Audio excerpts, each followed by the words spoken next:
नमस्कार विद्यार्थियों। हम पढ़ रहे हैं अणुसंख्य गुणधर्म जो 4 प्रकार के होते हैं। 2 अणुसंख्य गुणधर्म हमने पढ़ लिए, वाष्प दाब का अपेक्षित अवनमन और क्वथनांक उन्नयन। अब तीसरे अणुसंख्य गुणधर्म की बात करते हैं। तीसरा अणुसंख्य गुणधर्म है हिमांक अवनमन। हिमांक के मान में हुई कमी। उन्नयन का मतलब तो होता है वृद्धि और अवनमन का मतलब होता है कमी। हिमांक के मान में हुई कमी। तो बात करते हैं हम हिमांक की। हिमांक किसे कहते हैं?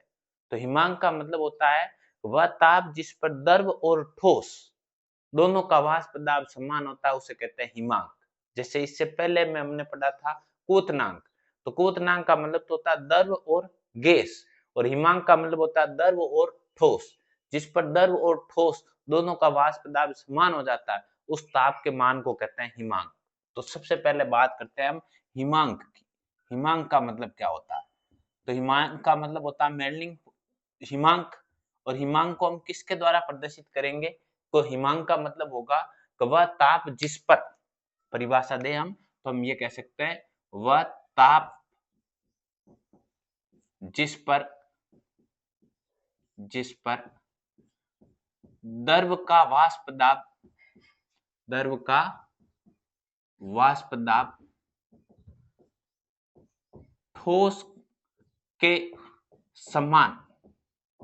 ठोस के समान हो जाता है उससे हिमांक कहते हैं, या उस ताप को हिमांक कहते हैं। वह ताप जिस पर द्रव का वाष्प दाब ठोस के समान हो जाता है या ठोस के वाष्प दाब के समान हो जाता है, उसे हिमांक कहते हैं। कहने का मतलब जिस ताप पर ठोस और द्रव साम्य अवस्था में होंगे उस ताप को कहेंगे हिमांक। जैसे हमारे पास दो तरह के अवयव है। यहाँ पर तो ले लिया आपने, ये जो प्रदर्शित करता है वो है वाष्प दाब। किसको प्रदर्शित करता है? वाष्प दाब को ऊपर की तरफ जाते हैं तब वाष्प दाब बढ़ता है। हमारे पास दो अवयव है, एक अवयव है ए और एक अवयव है बी। हम इन दोनों अवयवों के बारे में जानते हैं। ए का मतलब तो होता है शुद्ध विलायक हमारे यहाँ, बी का मतलब है यहाँ पर विलयन के लिए। इन दोनों का वाष्प दाब है, ये वाष्प दाब किसके वाष्प दाब के समान करना है? ठोस के बराबर। ये मान लिया ठोस अवस्था, ठोस का वाष्प दाब है। ठीक है, यहाँ पर आप ताप को कम करोगे, ये ताप कम हुआ, ये और यहाँ पर भी ताप को कम करोगे तो ये शुद्ध विलायक है। यहाँ पर तो ताप चाहिएगा, वो क्या चाहिएगा? अधिक। यहाँ पर ताप चाहिएगा, वो क्या चाहिएगा? कम। यहाँ पर ये कह सकते हो कि यहाँ पर ताप है वो क्या चाहिएगा? अधिक। और यहाँ पर ताप चाहिएगा वो क्या होगा? कम। ये तो है विलयन का हिमांक। विलयन के हिमांक को आप टी एफ के द्वारा प्रदर्शित कर सकते हो, और शुद्ध विलायक के हिमांक को आप प्रदर्शित कर सकते हो टी एफ नोड के द्वारा। ये जो यहाँ से लेकर के यहाँ तक का परिवर्तन है, ये जो परिवर्तन है, ये परिवर्तन कहलाता है डेल्टा टी एफ, हिमांक के मान में हुई कमी। और ऐसा क्यों होता है तो उसके लिए देखना, हम जानते हैं कि शुद्ध विलायक से, एक का मतलब तो है विलायक और बी का मतलब किससे है? विलयन से। किससे है? विलयन से, ठोस द्रव विलयन से। तो हम जानते हैं कि शुद्ध विलायक से विलयन बनता है तो वाष्प दाब के मान में क्या हुई? कमी। इस कम हुए वाष्प दाब को ठोस के बराबर करने के लिए कम तापमान की आवश्यकता होती है। इस प्रकार ताप के मान में जो कमी होती है, इस कमी को पढ़ते हैं हिमांक अवनमन। क्या पढ़ते हैं? हिमांक अवनमन। तो इसको हम इस प्रकार से लिख सकते हैं कि हिमांक अवनमन जिसको आप पढ़ सकते हो डेल्टा टी एफ बराबर शुद्ध विलायक का हिमांक माइनस विलयन का हिमांक। शुद्ध विलायक में से विलयन के हिमांक को घटाओगे तो वो आ जाएगा हिमांक अवनमन, हिमांक के मान में हुई कमी। ये बन गया प्रश्न नंबर 1। तो सबसे पहले बात करो हिमांक की।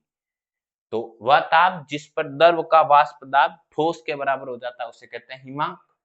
फिर है बात हिमांक अवनमन की, डेल्टा टी एफ की।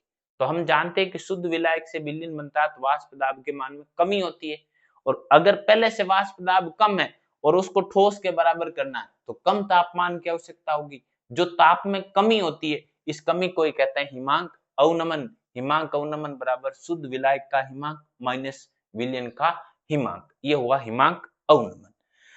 अब हम इसके लिए एक आरेख खींचते हैं हिमांक अवनमन और हिमांक अवनमन के लिए वाष्प दाब और ताप के मध्य, वाष्प दाब और ताप के मध्य आरेख। हिमांक अवनमन के लिए वाष्प दाब और ताप के मध्य आरेख किस प्रकार का होता है? तो एक अक्ष पर तो ले लिया आपने वाष्प दाब और दूसरे अक्ष पर ले लिया आपने तापमान, ये दो अक्ष है। यहाँ पर तो ले लिया जैसे मान लिया था वैसे ही यहाँ पर वाष्प दाब और यहाँ पर हमने क्या ले लिया तापमान ले लिया, ताप ले लिया। अब दो तरह के अवयव है, एक अवयव है ए और एक अवयव है बी। ए का मतलब है विलायक से और बी का मतलब है विलयन से। और हमने जहां लिखा विलायक को ऊपर लिखा और विलयन को नीचे लिखा क्योंकि यहाँ पर वाष्प दाब को प्रदर्शित किया गया। विलायक का वाष्प दाब ज्यादा होता है, विलयन का वाष्प दाब कम होता है। इन दोनों के वाष्प दाब को किसके वाष्प दाब के बराबर करना है? तो ये यहाँ पर एक वाष्प दाब को हमने प्रदर्शित कर दिया। ये जो वाष्प दाब प्रदर्शित हो रहा है यहाँ पर, ये है ठोस अवस्था का। कौन सी अवस्था को प्रदर्शित करता है? ठोस अवस्था को। इसको प्रदर्शित कर दिया एक्स, इसको प्रदर्शित कर दिया आपने वाई। एक्स से लेकर के वाई तक है वो किसको प्रदर्शित करता है? ठोस अवस्था को प्रदर्शित करता है। तो इनके शुद्ध विलायक के ताप को कम करोगे, ये देखो ये ताप को कम किया, ये ताप को तो कम किया, ये ताप किसके बराबर हो गया या वाष्प दाब किसके बराबर हो गया? शुद्ध विलायक का वाष्प दाब ठोस के बराबर हो गया। जिस तापमान पर होता है उस ताप को कहा जाता है शुद्ध विलायक का हिमांक, मींस टीएफ नोड कहा जाता है। ये रहा विलयन का, इसके लिए भी आपने ऐसे कम किया, ये ताप कम हो गया, वाष्प दाब ठोस के बराबर हो गया। जिस ताप पर हो जाएगा उसको पढ़ोगे टीएफ। और इन दोनों का जो परिवर्तन है यहां से लेकर के यहां तक का जो ये परिवर्तन है, इस परिवर्तन को पढ़ते हो आप डेल्टा टीएफ। क्या पढ़ते हो? Delta TF. दोनों के ताप को कम किया और कम करके किसके बराबर करना है? ठोस के बराबर। शुद्ध विलायक का वाष्प दाब ठोस के बराबर हुआ, शुद्ध विलायक का हिमांक। विलयन का वाष्प दाब ठोस के बराबर हुआ, विलयन का हिमांक। विलयन का कम है, शुद्ध विलायक का ज्यादा है, तो शुद्ध विलायक से विलयन बनने पर हिमांक के मान में जो कमी होती है, इस कमी को कहते हैं हिमांक अवनमन, मींस डेल्टा टीएफ बराबर टीएफ नोड माइनस टीएफ। बात करते हैं हम अगली, ये एक अणुसंख्या गुणधर्म है। कैसा गुणधर्म है? अणुसंख्या गुणधर्म है। तो हिमांक अवनमन किसके समानुपाती होगा? विलयन की मोललता के समानुपाती होगा। आप ये कह सकते हो हिमांक अवनमन एक अणुसंख्या गुणधर्म है, इस कारण ये विलयन की मोललता के समानुपाती होता है। इस कारण ये विलयन की मोललता के क्या होता है? समानुपाती होता है। हिमांक अवनमन को हम प्रदर्शित करते हैं डेल्टा टीएफ के द्वारा। समानुपाती होता है स्मॉल एम। स्मॉल एम का मतलब किससे हो गया? विलयन की मोललता से हो गया। समानुपाती का साइन हटाओगे तो इसको आप ऐसे भी पढ़ सकते हो डेल्टा टीएफ बराबर केएफ इंटू विलयन की मोललता। समीकरण 1 के बाद में इसको समीकरण नंबर दे दिया आपने 2। डेल्टा टीएफ मींस हिमांक अवनमन, एम का मतलब है विलयन की मोललता से। यहाँ एक स्थिरांक आया केएफ। क्या आया यहाँ पर? केएफ। जैसे के बी था वैसे ही केएफ है। के बी को पढ़ा था मोलल या क्वथनांक गुणन स्थिरांक, इसको पढ़ोगे मोलल या हिमांक अवनमन स्थिरांक। वो था उन्नयन, ये है अवनमन। उसको इंग्लिश में पढ़ा था तब पढ़ा था इब्यूलोस्कोपिक स्थिरांक, और इसको पढ़ोगे तो इसको पढ़ा जाता है क्रायोस्कोपिक स्थिरांक। क्रायोस्कोपिक स्थिरांक। अगर हम क्रायोस्कोपिक स्थिरांक को परिभाषित करें, केएफ को परिभाषित करें, तो इसके लिए विलयन की मोललता का मान रख लेते हैं। क्या बन जाएगा मोललता के लिए? कि डेल्टा टीएफ बराबर केएफ इंटू मोललता। मोललता का मतलब होता है विलय के मोल अपॉन विलायक का द्रव्यमान। विलय के मोल अपॉन द्रव्यमान। किसका द्रव्यमान? विलायक का, और किस में? किलोग्राम। किस में? किलोग्राम। हमें किसको परिभाषित करना है? Kf को। तो इसको हम दोबारा परिवर्तित करके लिख देते हैं। कैसे लिख सकते हैं इसको? Kf को परिवर्तित करके ये उस तरफ जाएगा, गुना में ये हो जाएगा भाग में, तो इसको आप ऐसे भी पढ़ सकते हो, Kf बराबर डेल्टा Tf इंटू द्रव्यमान। किसका द्रव्यमान? विलायक का। किसमें होगा? किलोग्राम में होगा, अपॉन विलेय के मोलों की संख्या। ये फॉर्मूला बन गया। अब हमें परिभाषित करना है Kf को। Kf को परिभाषित करते हैं, जहां पर एक कंडीशन लिख दी कि यदि n का मान, विलेय के मोलों की संख्या का मान 1 मोल है और विलायक का द्रव्यमान, विलायक का द्रव्यमान वो 1 किलोग्राम है। कितना है? 1 किलोग्राम है। तो आप इसको किस प्रकार से पढ़ सकते हो? तो देखो, इसका मान भी 1 है, इसका मान भी 1 है। ये दोनों एक दूसरे के क्या हो जाएंगे? तुल्य हो जाएंगे, बराबर हो जाएंगे। आप क्या कह सकते हो? Kf बराबर क्या हो जाएगा? डेल्टा Tf, या डेल्टा Tf बराबर किसके हो जाएगा? Kf के। इसको आप परिभाषित भी कर सकते हो। कैसे परिभाषित करोगे? तो ये देखो, बात कर रहे हैं हम किसकी? मोलल अवनमन स्थिरांक की, या किसकी बात कर रहे हैं? हिमांक अवनमन स्थिरांक की, या किसकी बात कर रहे हैं? क्रायोस्कोपिक स्थिरांक की। अलग अलग प्रकार का उच्चारण है, मतलब एक ही एक Kf है। Kf की परिभाषा देते हैं। परिभाषा देंगे तो हमने लिया यहाँ पर इसका भी 1 किलोग्राम, इसका मोल कितना लिया? 1। अगर इन दोनों का मान 1 है तो Kf किसके बराबर हो जाएगा? Tf का मतलब डेल्टा Tf का मतलब किससे है? हिमांक अवनमन से। परिभाषा क्या बनेगी? परिभाषा बनेगी क्रायोस्कोपिक स्थिरांक की। 1 किलोग्राम विलायक में विलेय का 1 मोल गुलावा है तो उसके हिमांक अवनमन को ही हिमांक अवनमन स्थिरांक कहते हैं। ये तो हो गई इसकी परिभाषा। वापस बोल रहा हूं, 1 किलोग्राम विलायक में विलेय का 1 मोल गुलावा है तो उसके हिमांक अवनमन को ही हिमांक अवनमन स्थिरांक कहते हैं। अब इस हिमांक अवनमन स्थिरांक की Kf की इकाई की बात करें, Kf की इकाई, क्रायोस्कोपिक स्थिरांक की इकाई की बात करें, जो Kb की होती है वो इसकी होगी। क्यों? क्योंकि डेल्टा Tf ये ताप को प्रदर्शित करता है। ताप की इकाई क्या होती है? केल्विन। ये है द्रव्यमान, किसमें है? किलोग्राम में, तो ये किलोग्राम अपॉन मोल, तो मोल की इकाई क्या हो गई? मोल। तो Kf की इकाई क्या हो जाएगी? केल्विन इंटू किलोग्राम प्रति मोल। 2% बनता है इस स्थिरांक से संबंधित। पहली तो बनती है परिभाषा, दूसरी बनती है इसकी इकाई। क्या इकाई होती है? केल्विन इंटू किलोग्राम प्रति मोल। ये तो हुआ मोलल अवनमन स्थिरांक। अब इस हिमांक अवनमन स्थिरांक के द्वारा ही विलेय के मोलर द्रव्यमान की गणना करते हैं।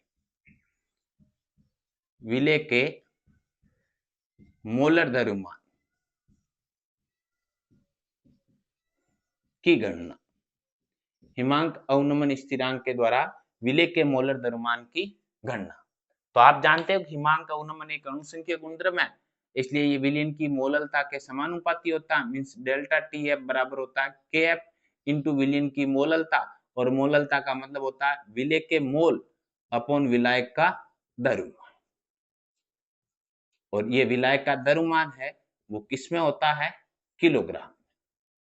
अगर किलोग्राम में नहीं हो लेकर के आप लेते हो ग्राम में, और मोल दे नहीं रखे हैं तो मोल बराबर होता है द्रव्यमान अपॉन मोलर द्रव्यमान। इन दोनों मानों को रखोगे तो आप इसको ऐसे भी पढ़ सकते हो ना, डेल्टा Tf बराबर Kf। ये है मोल। मोल का मतलब होता है विलेय का द्रव्यमान, जिसके मोल है उसका द्रव्यमान अपॉन उसका मोलर द्रव्यमान, जो हमने 11th में भी पढ़ा और हम अच्छी प्रकार से जानते भी हैं। यह है विलायक का द्रव्यमान। हमने यहाँ पर विलायक का जो द्रव्यमान लिया, वो द्रव्यमान ऊपर तो लिया हमने किलोग्राम में, यहाँ पर ले लेते हैं हम ग्राम में। अगर ग्राम में लिया तो ऊपर गुणा किससे करना पड़ेगा? 1000 से, क्योंकि इसमें 1000 का भाग दोगे वो 1000 चला जाएगा ऊपर। ये तो हुआ डेल्टा Tf के लिए। हमें गणना करनी है विलेय के मोलर द्रव्यमान की। ये मोलर द्रव्यमान यहाँ आ जाएगा, डेल्टा Tf आ जाएगा, हिमांक अवनमन चला जाएगा नीचे। तो विलेय की मोलर द्रव्यमान की गणना करने का फॉर्मूला क्या हो जाएगा कि विलेय का मोलर द्रव्यमान बराबर मोलल अवनमन स्थिरांक इंटू विलेय का द्रव्यमान इंटू 1000 अपॉन हिमांक अवनमन इंटू विलायक का द्रव्यमान, और ये विलायक का द्रव्यमान यहाँ पर है, किसमें ले रखा है, ग्राम में। ये विलेय के मोलर द्रव्यमान की गणना करने का फॉर्मूला हो गया। जैसे ये समीकरण था आपका नंबर 2, इस समीकरण को नंबर दे सकते हो आप कितना, 3। तो ये यहाँ पर वापस लिखी हुई है समीकरण नंबर 3, और ये समीकरण नंबर हो जाएगी, वो कितनी हो जाएगी, 4 हो जाएगी। एक बार दोबारा देखना, फिर हम आगे की बात करते हैं। पहले तो बात करते हैं हिमांक अवनमन से कौन कौन से प्रश्न बनते हैं। पहला प्रश्न बनता है हिमांक किसे कहते हैं, दूसरा प्रश्न बनता है हिमांक अवनमन किसे कहते हैं, तीसरा प्रश्न बनता है हिमांक मतलब शुद्ध विलायक से विलीन बनने पर हिमांक के मान में कमी क्यों होती है, तो कमी होने का कारण पूछा जाता है, ठीक है। फिर उसके बाद में पूछा जाता है अगला प्रश्न कि केएफ किसे कहते हैं, केएफ की इकाई क्या होती है, क्रायोस्कोपिक स्थिरांक की या मोलर अवनमन स्थिरांक की इकाई क्या होती है, मोलर अवनमन स्थिरांक किसे कहते हैं। फिर अगला प्रश्न बनता है हिमांक अवनमन के लिए वाष्प दाब और ताप के मध्य आरेख खींचो, और लास्ट प्रश्न बनता है हिमांक अवनमन से संबंधित न्यूमेरिकल सवाल या विलेय की मोलर द्रव्यमान की गणना करने का सूत्र। यह हुआ हिमांक अवनमन। हिमांक किसे कहते हैं कि वह ताप जिस पर ठोस और द्रव का वाष्प दाब एक समान प्रकार का होता है। हिमांक अवनमन किसे कहते हैं कि शुद्ध विलायक से विलीन बनता है तो वाष्प दाब के मान में क्या होती है, कमी।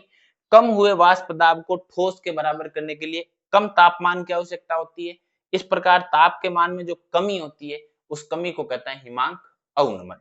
हिमांक अवनमन बराबर टीएफ नोड माइनस टीएफ, शुद्ध विलायक का हिमांक माइनस विलीन का हिमांक।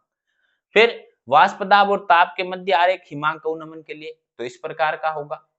फिर हिमांक अवनमन एक अणुसंख्यक गुणधर्म है, इसका विलीन की मोलरता के क्या होगा, समानुपाती होगा। समानुपाती का साइन हटाओगे तो एक स्थिरांक आएगा जिसको मोलर अवनमन स्थिरांक, हिमांक अवनमन स्थिरांक या क्रायोस्कोपिक स्थिरांक कहते हैं।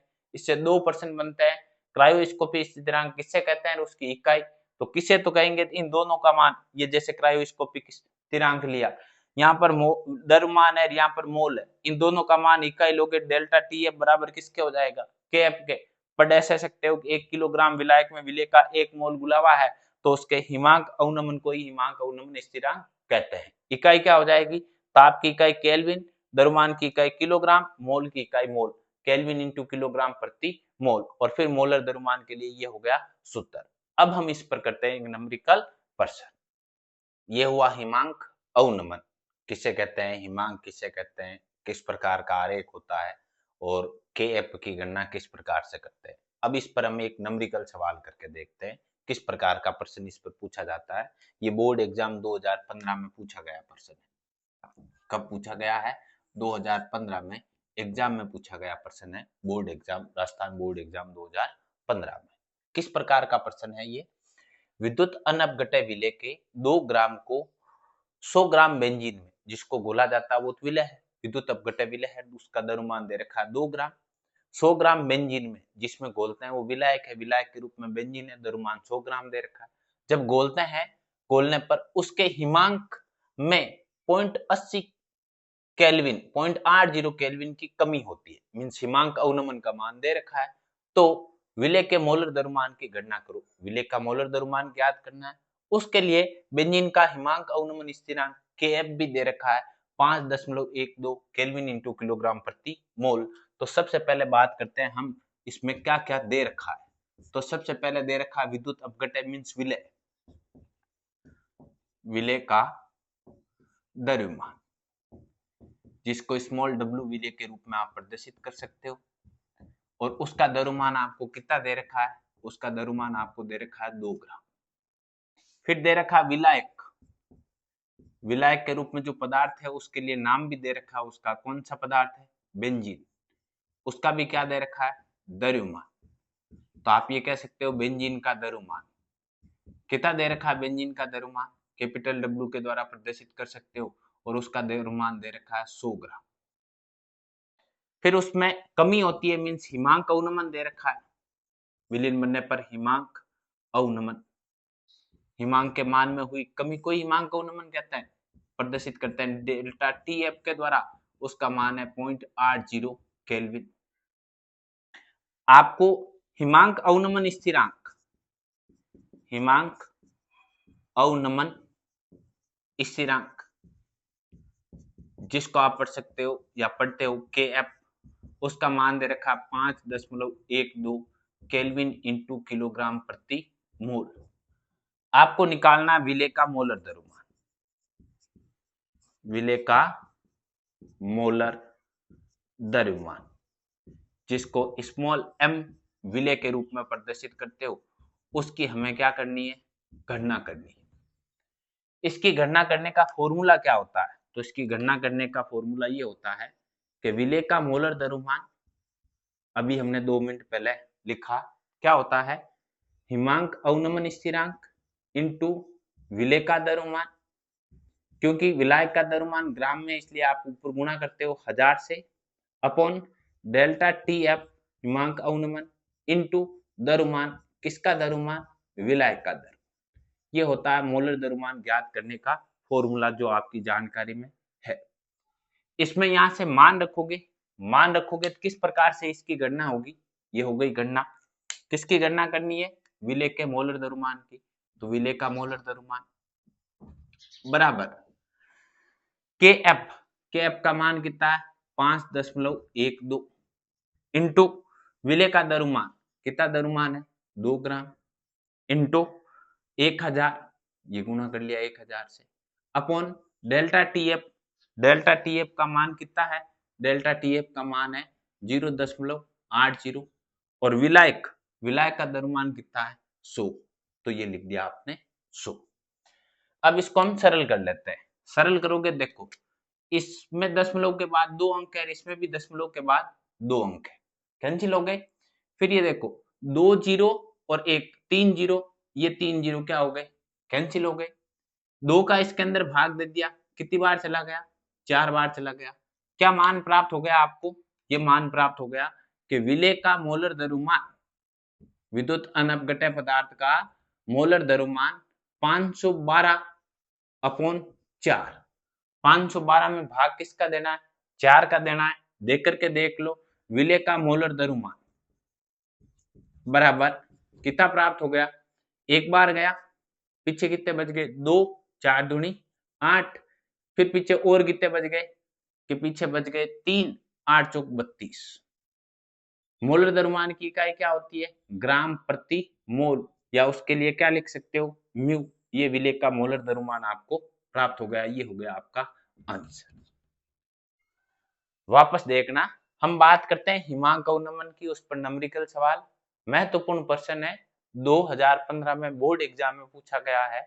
उसको सरल करोगे तो कैसे करोगे, जो मान दे रखे हैं इसमें, विले का मान दे रखा है, विलायक का मान दे रखा है, द्रव्यमान दे रखा है, हिमांक अवनमन दे रखा है, KF का मान दे रखा है, मोलर द्रव्यमान ज्ञात करना, मोलर द्रव्यमान का सूत्र रख करके मान रखोगे, सरल करोगे तो मोलर द्रव्यमान आ जाएगा। ये भी जानकारी में रखना, जब भी कोई न्यूमेरिकल सवाल आए तो उसमें जिसका मान पूछा गया है उसके पीछे इकाई लिखनी जरूरी है। ये हो गए अणुसंख्यक गुणधर्म में तीसरा अणुसंख्यक गुणधर्म हिमांक अवनमन। पहला पढ़ा वाष्प दाब का अपेक्षित अवनमन, दूसरा क्वथनांक गुणन, आज हमने देखा हिमांक अवनमन। अगली क्लास में हम पढ़ेंगे चौथा अणुसंख्यक गुणधर्म प्रासरण दाब। अगर आपको ये क्लास ठीक लगे, समझ में आए तो लाइक, शेयर एंड सब्सक्राइब करें। धन्यवाद।